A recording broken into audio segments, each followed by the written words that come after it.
You have to understand that it's not your fault if you were taught to be a people pleaser. A lot of times it stems from childhood where you had a narcissistic parent or parents and or family members that wanted you to please them and obey them and serve them and not yourself.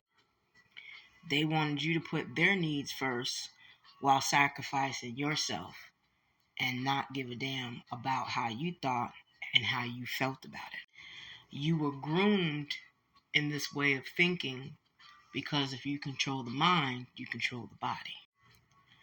Some used a lot of verbal abusive tactics if they felt like you weren't falling in line with their agenda. Some used a lot of gaslighting and used things like money as a control. Some used physical force like beatings and shovings and pushings, and some even punched you on your body, whether it be your face, your shoulder, your chest, whatever it was that they did to use fear tactics in order to get you to fall in line. So it's not your fault that you were raised to be a people pleaser. And as you became older, you allowed this to happen in your relationships, whether it be romantic, whether it be at work, whether it be at church, or whatever religious thing that you did, whether it be in social groups, all sorts of things. You became overly kind and overly nice to complete strangers and, of course, people that you knew because you were groomed to be that way. You were taught that if I don't make this person like me or happy, they will become upset at me and abuse me.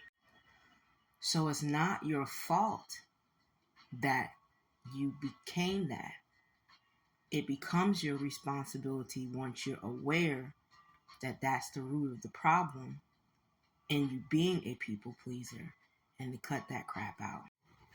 How many times have you said yes when you wanted to say no? How many times have you went out of the way for somebody else who wouldn't do it for you? How many times have you shared your resources, your energy, your time with folks that wouldn't even pick up the phone to see how you're doing today, to ask you if you need something? So it's time to be unapologetically a no-sayer, not a people pleaser. Putting yourself first is self-care, is self-love, and is healthy. And at first, it may be difficult because it's uncomfortable. You're not used to that. You're not used to you putting yourself first, let alone anybody else. So, let's give ourselves grace. Let's give ourselves kindness. Let's forgive ourselves for being that way. But let's stop that right now, starting today. And step by step, day by day, let's start putting ourselves first. We deserve that. We've earned that. And we have the right to have that in our lives. This your girl.